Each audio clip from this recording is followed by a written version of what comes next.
Hi friends, welcome back to my channel viewers. இன்றைக்கி நாம் பார்க்க போகிற வீடியோ என்னென்னு பார்த்தீங்கன்னா, ராமாயணம் மகாபாரதம் என இரண்டிலும் வந்த முக்கிய கதாபாத்திரங்கள் பற்றி தான் பார்க்க போகிறோம். ராமாயணமும் மகாபாரதமும் ஹிந்து மதத்தில் உள்ள இரண்டு மகா காவியங்களாகும். பல தலைமுறைகளாக அவை வழிபடப்பட்டு வருகிறது. ஹிந்துக்கள் இவைகளை வெறும் கதைகளாக மட்டும் பார்ப்பதில்லை, மாறாக இதனை ஒரு இதிகாசமாக பார்க்கின்றனர். இந்த புத்தகத்தில் குறிப்பிடப்பட்டுள்ள நிகழ்வுகள் உண்மையாகவே நடந்த சம்பவங்களாகவும், அதில் குறிப்பிடப்பட்டுள்ள பாத்திரங்கள் ஒரு காலத்தில் இந்த பூமியில் இரத்தமும் சதையுடன் கூடிய உயிராக வலம் வந்தனர் எனவும் நம்புகின்றனர். ராமாயணம் நடைபெற்றது திரேதா யுகத்தில், அதாவது இரண்டாவது யுகம். மகாபாரதம் நடைபெற்றது துவாபர யுகத்தில், மூன்றாவது யுகம். இந்த இரண்டு கதைகளுக்கும் இடையே மிகப்பெரிய கால இடைவெளி, அதாவது லட்சக்கணக்கான வருடங்கள் இருக்கிறது. ஆனாலும் கூட சில பாத்திரங்கள் இரண்டு காவியத்திலும் இடம்பெற்று உள்ளன. சில பாத்திரங்கள் அந்த மகா யுகம் முடியும் வரையில் உயிருடன் இருக்க வேண்டி வந்த கடவுள்களாக இருந்த போதிலும் மற்றவர்கள் அனைவரும் மனிதர்களே. சரி, இப்போது இந்த இரண்டு காவியத்திலுமே தோன்றி இரண்டு கதைகளிலுமே முக்கிய பங்கினை வகித்த 6 கதாபாத்திரங்களை பற்றித்தான் இப்போது பார்க்க போகிறோம். இந்த கதாபாத்திரங்களை பற்றி தெரிந்து கொள்ள இந்த வீடியோவை முழுமையாக பாருங்கள். இந்த வீடியோவில் நான் யாருன்னா மிஸ் பண்ணியிருந்தா மறக்காமல் கமெண்ட் பண்ணுங்க. முதலில் ஹனுமன். சுக்ரீவனின் அமைச்சராக இருந்த ஹனுமன் மிகப்பெரிய ராமபக்தன் ஆவார். ராமாயணத்தில் உள்ள முக்கிய கதாபாத்திரங்களில் இவரும் ஒருவர். இவர் மகாபாரதத்திலும் வருகிறார். ஹனுமனின் சகோதரரான பீமன், அதாவது வாயு, அவர்களின் தந்தையாக கருதப்படுகிறார். சுகந்திகா மலரை பறிக்க சென்று கொண்டிருந்த போது தன் பாதையை ஒரு கிழவன் குரங்கு தன் வாளால் மறைத்திருப்பதை கண்டான். கடும் கோபம் கொண்ட அவன் பாதையிலிருந்து வாளை எடுக்குமாறு குரங்கிடம் கேட்டான். தனது வயதாகிவிட்டது என்றும் வாளை தூக்க எனக்கு தெம்பில்லை என்றும் கூறியது.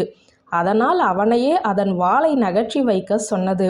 ஆனால் தன் பலம் மற்றும் சக்தியின் மீது கர்வம் கொண்ட பீமனாலேயே அதன் வாளை தூக்க முடியவில்லை. பின்பு கர்வம் உடைந்த பீமன் தாங்கள் உண்மையிலேயே யார் என அந்த குரங்கிடம் கேட்டான். அதற்கு அந்த கிழக்குரங்கு தான் ஹனுமன் என கூறி பீமனை ஆசீர்வாதம் செய்தது. அடுத்ததாக ஜாம்பவான், அதாவது சம்பவத் கரடி. இவர் கரடி போன்று இருப்பதாக விவரிக்கப்பட்டுள்ள சம்பவத் ராமாயணம், மகாபாரதம் என இரண்டிலுமே வருகிறார். சுக்ரீவனால் தலைமை தாங்கப்பட்ட ராமரின் படையில் பணியாற்றினார் ஜாம்பவான். சீதையை பார்க்க ஹனுமனை கடலை கடக்க சொன்னபோது ஒரு சாபத்தால் தான் கொண்டிருந்த சக்தியை ஹனுமன் மறந்திருந்தார். அவரால் கடலை கடந்து இலங்கையில் உள்ள சீதாவை கண்டுபிடிக்க முடியும் என அவருக்கு நினைவூட்டியது ஜாம்பவான் தான். மகாபாரதத்தில் கிருஷ்ணரின் உண்மையான அடையாளம் தெரியாமல் அவருடன் ஜாம்பவான் சண்டையிட்டார் என கூறப்படுகிறது. தானும் ராமரும் ஒன்றுதான் என அவர் தெரிவித்ததும் ஜாம்பவான் மன்னிப்பு கேட்டார். தன் மகளாகிய சம்பவதியை கிருஷ்ணருக்கு மனம் முடித்தும் வைத்தார்.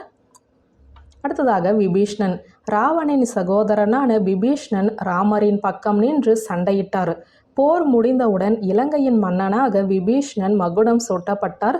மகாபாரதத்தில் பாண்டவர்கள் ராஜசூய யாகத்தை நடத்திய போது அவர்களின் அழைப்பை விபீஷ்ணன் ஏற்றுக்கொண்டு விலை மதிப்புமிக்க பரிசு பொருட்களை அவர்களுக்கு அனுப்பி வைத்தார் என நம்பப்படுகிறது. அடுத்ததாக பரசுராமர். ராமாயணத்தில் ராமரிடம் சண்டைக்கு வருமாறு சவால் விட்டதாக பரசுராமர் அறியப்படுகிறார். சீதாவின் சுயம்பரத்தில் சிவபெருமானுக்கு சொந்தமான அம்பை ராமர் உடைத்து விட்டார் என அவர் வருத்தத்தில் இருந்தார். ராமர் விஷ்ணுவின் அவதாரம் என்பதை அறிந்த அவர் ராமரிடம் மன்னிப்பு கேட்டு ஆசியும் பெற்றார். மகாபாரதத்தில் பீஷ்மர் மற்றும் கர்ணனுக்கு குருவாக பரசுராமர் அறியப்படுகிறார். அடுத்ததாக மாயசுரா.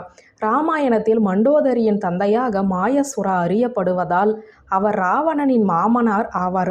மகாபாரதத்தில் பாண்டவர்களால் தண்டகவனம் எரிக்கப்பட்ட போது இவர் மட்டுமே உயிர் பிழைத்தவர். கிருஷ்ணரும் கூட இவரை கொல்ல நினைத்தார். ஆனால் அவரோ அர்ஜுனனிடம் அடைக்கலம் புகுந்தார். தன் உயிருக்கு ஈடாக இந்திரபிரஸ்த மாய சபையை அவர் கட்டி கொடுத்தார். அடுத்ததாக மகரிஷி துர்வாசா. ராமாயணத்தில் மகரிஷி துர்வாசா பிரபலமானவர். இவர்தான் சீதா மற்றும் ராமனின் பிரிவை கணித்தவர். மகாபாரதத்தில் 5 பாண்டவர்களின் பிறப்புக்கு வழிவகுத்த மந்திரத்தை குந்தி தேவியிடம் கொடுத்த முனிவரே இந்த மகரிஷி துர்வாசா.